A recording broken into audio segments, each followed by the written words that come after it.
వచ్చి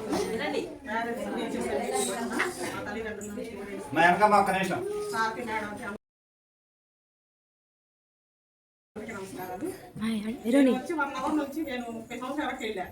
నేను ఇదే స్కూల్లో చదువుకున్నాం అన్నమాట. ఇప్పుడు పరిస్థితులు చాలా చాలా అంటే చాలా మారుతుంది.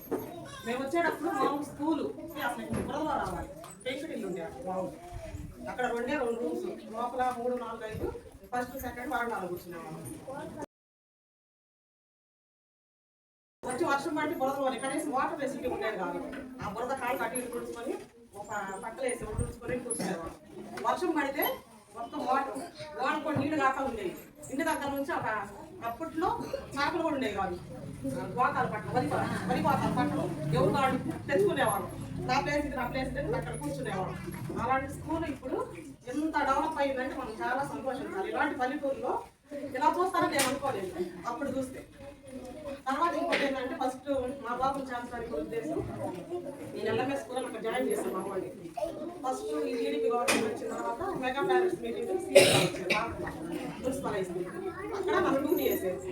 అక్కడికి వెళ్ళి గెట్ టుగెదర్ ప్రోగ్రామ్ పెట్టేసారి కూర్చున్నారు. సీఎం గారు అందరూ కూర్చున్నారు. అప్పుడు మొత్తం 1 by 1 వాడు మొత్తం మనకి చెప్తా ఉన్నా ఈ గవర్నమెంట్ స్కూల్ అంటే ఈ మధ్య వదిలేస్తాం మనం ఏం చెప్తున్నారు ఏంటి మనం చదివినా చదవలేదు అదే పచ్చగా తర్వాత వాడు ఇంగ్లీష్ మీడియం పిల్లలు తర్వాత మేమిద్దరు డిస్కస్ చేసుకున్నాం. అసలు ఈ స్కూల్ అనేది చేస్తాం మనం ఇక్కడ ఎంత బాగుంటుంది. అక్కడికి వెళ్ళి చూసే వాతావరణం ఒక క్లాస్కి 70-80 మంది ఉన్నారు. పిల్లలు గోల కాకపోతే తల్లిదండ్రులు పిల్లలు ఒకళ్ళు 2 టీచర్స్ ఉంటారు. కొంతమంది అక్కడ చూసుకుంటారు. ఇక్కడికి వస్తే మనం అన్ని ఫెసిలిటీస్ చదువుకున్న వాళ్ళు తెలివి వాళ్ళకి ఎక్కడైనా కాలేజీలు ఉంటారు. కాకపోతే మనం కొంచెం శ్రద్ధ తీసుకోవాలి చెప్పేవాడు. అక్కడ ఇక్కడ పోల్చుకుంటే 100% మాకు బెటర్ అనిపించింది.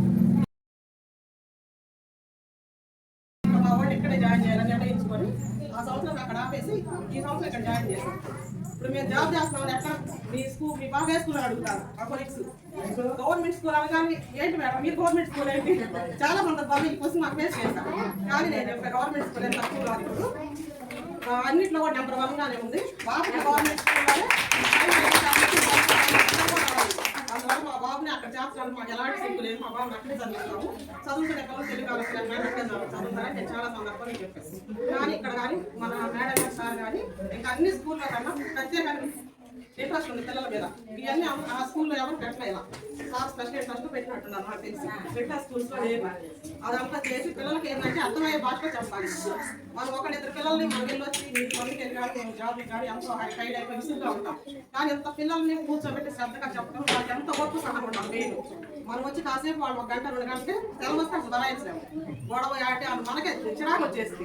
అలాంటప్పుడు మన పిల్లల్ని 10 నుంచి సాయంత్రం వరకు వాళ్ళు ఎంతో ఓపికగా సహనంతో వాళ్ళని మంచిగా చదువు చెప్పి మంచి క్రమశిక్షణగా ఎంత నాకు అసలు ఆశ్చర్యం ఏంటంటే గుట్టకి బయట చూడ పిల్లలు అంత చెప్పారో నేను అసలు ఇప్పుడు నాకు 1 నిమిషం నాకు ఇది అయిపోయాను. కాలేజ్ పిల్లలకి బాగా అవేర్నెస్ ఇస్తున్నారు వాస్తవం.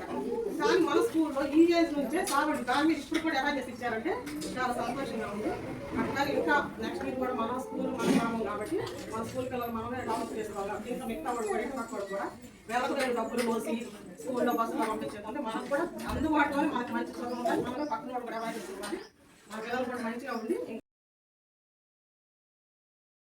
ఇంకా కన్సెప్ట్ మంచి చదువు